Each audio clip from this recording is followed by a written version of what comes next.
He was my little buddy. He was a ring bearer in my wedding. I know who Brian Albert is. Yes. I know who Jen McCabe is. There's some breaking news. Little Colin Albert had some major anxiety when he was a child. The defendant kissed me.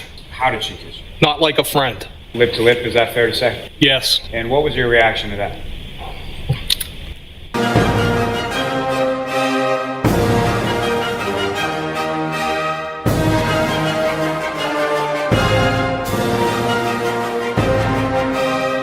I was taken back. Courtney Albert. Investigator inquire about the relationship between your brother, who is Trooper Michael Proctor. Correct.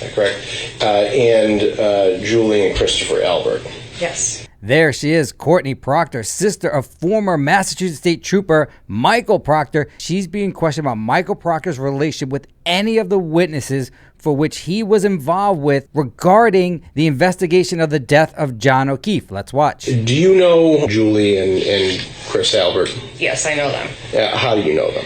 Julie is the older sister of my friend Jillian, and I met Jillian when we both began junior high. How would you describe your relationship with Julie now? When I went back to work, I didn't want to put my kids in daycare. Her boys were at that point in high school and middle school, so they didn't need her as much, and she didn't work. My parents watched my kids for a few days, and then Julie watched my kids for a few days, and it worked out. It was someone who I knew. Between 2013 with a small break and 2022? Yeah. So for 9 years or so? Yeah, off and on. Watched my kids 2 to 3 days a week. Jillian was my maid of honor. Julie and Chris were invited. Julie and Chris's brother was invited. Julie and Jillian's mother was invited. Pretty much the whole family that was still living was invited. One of Julie's sons, Colin, was my ring bearer. By now, we all know who she's referring to, little Colin Albert. That's the son of Julie and Chris Albert. Let's keep watching. During those years where I helped Jillian watch her nephews, I had a soft spot for Colin because he was a young boy who had a lot of anxiety, and I just kind of made a connection with him, and he was my little buddy. There's some breaking news. Little Colin Albert had some major anxiety when he was a child, and Michael Proctor's sister took a liking to him, even nicknaming him Little Buddy. And boy, do I ever love nicknames. Going forward, we're going to have to call little Colin Albert Little Buddy, or perhaps Colin Little Buddy Albert, but either way, Little Buddy appeared to have some form of anxiety when he was a child, and we did see that when he went to the Canton police station to report the man who was recording him legally in front of D&E Pizza. Let's keep watching. He was a ring bearer in my wedding. Yeah, I would be invited to Julie's birthday. I was invited to Chris's birthday. And at some of those functions, your brother was present? He was present at my wedding. Right. And he was present at my kids' birthday parties. And your brother being Trooper Proctor.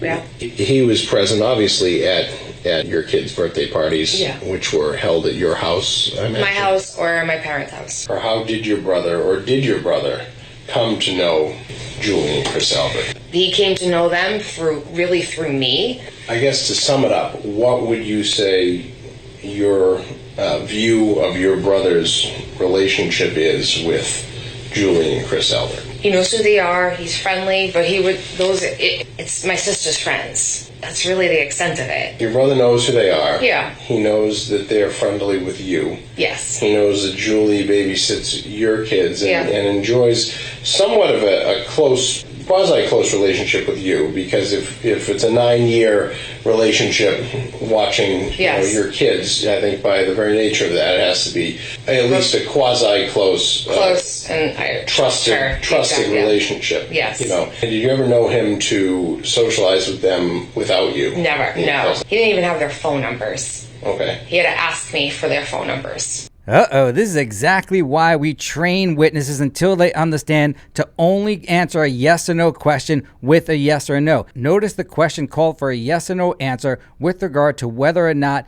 Proctor knew Julie and Chris without her. Courtney thought if she said he didn't even have their numbers, that would support her overall claim that Michael Proctor didn't really have a relationship with him. However, as you see here, that's going to open up a whole new line of questioning for which we never would have known but for her not answering the question properly. Let's keep watching. When did he ask you for their phone numbers? When he when the investigation started and he was having to go and investigate and go and talk to a bunch of different people, a few weeks into it, he goes, I think I have to talk to Julie and Chris. Can you send me Julie's cell phone number? I don't have it. So that was February of 2022. While there may not be an actual conflict, clearly there's an appearance of a conflict, and that's when you should recuse yourself from the investigation. It's simply not worth it as an investigator to have this potential come up because you don't want it. Let someone else deal with the investigation, and you don't have to deal with it, because ultimately, if you do find the correct person, the real killer, Brian Higgins. you don't want sharp attorneys picking apart everything you should have done. That's why the law uses the phrase conflict or an appearance of a conflict. And here it looks like they have both. So it wasn't like he ever had direct contact with her, ever, like, and texted her in a social way, or Chris. There's some suggestion that there might have been some text messages between your brother and Julie that predates that. Do you have any sense at all of what those could have been? No, I don't. I think the only thing that I know at that time, Michael and Elizabeth's his wife, their daycare was up in the air. And I remember saying to Michael, like, hey, maybe you'd want to consider Julie to help out in the interim until you find a permanent daycare. It could have been in that context, but not that I'm aware of that there was communication. Did Julie ever end up babysitting? No, she never ended up babysitting. I quite frankly don't even remember if he reached out to her to ask. All right, so you don't believe that Julie ever babysat for your brother? No. Is there a possibility that he would have found himself on a text thread, like a group text that included Julie and Chris? Possibly. What the investigators want to find out is if Michael Proctor truly had a relationship with either Chris or Julie Albert. We know for sure that little buddy was at 34 Fairview on January 29th. However, the evidence has conclusively set forth that he left at approximately 12:10 a.m. It doesn't matter. When you're investigating this crime, you need to determine if that is valid or not. And if there's such a hard conflict, you cannot be doing it. Simple as that. At the time?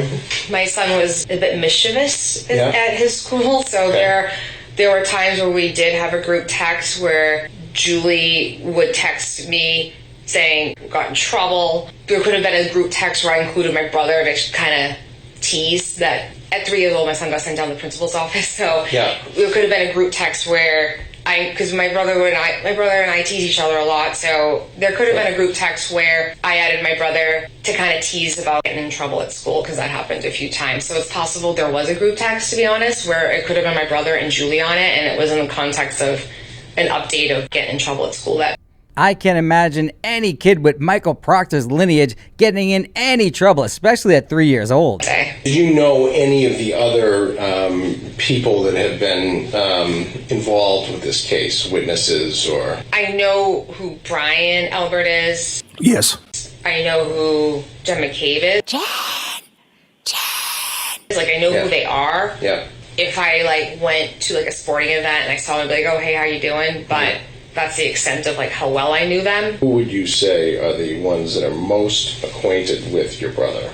Julie and Chris, because of my friendship with them. Because of your friendship. Okay. But the others... You're not aware of any closer relationship than Julie and Chris. Did Julie indicate at a time that she was proud of your brother and wanted to get him a gift? A few days after John's passing, my brother, along with other detectives, were starting to, do their investigation and question all these people that Julie knew. She said to me, wow, your brother's really doing a good job. He's explaining the process. He's patient. He's making everyone feel kind of calm during this kind of crazy situation. And don't forget, her brother solved this entire case within 17 hours. Any investigation he did after he initially determined that it was Karen Reed that struck John O'Keefe with her SUV was simple pretext, meaning it had no bearing on the outcome of his determination. He was just doing it to say he did it. I want to do something nice for him because I'm just really proud of him. I think I sent it through a text. Hey, I saw Julie. She's really proud. She wants to get you a gift. And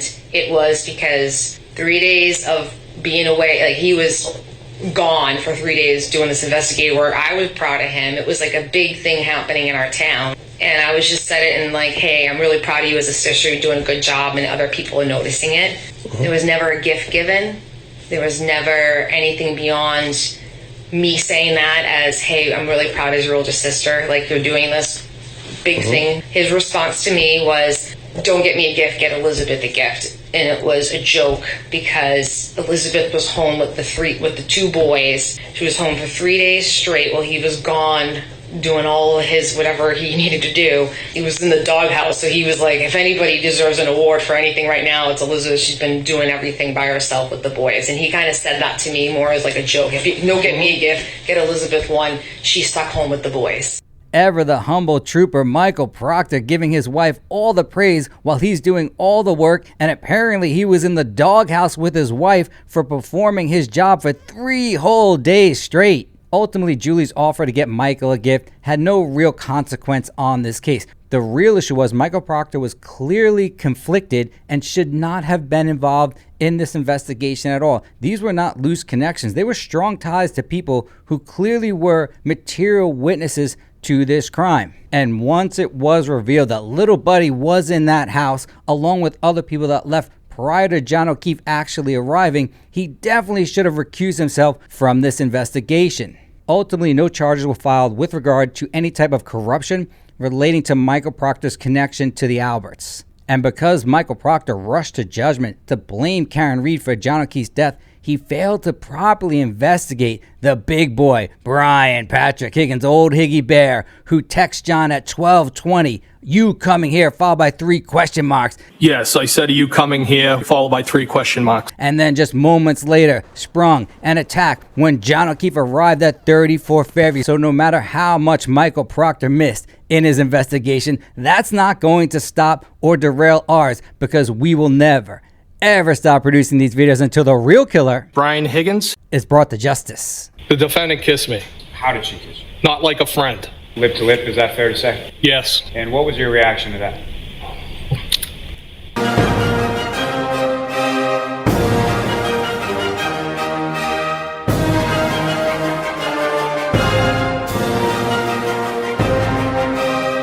I was taken back.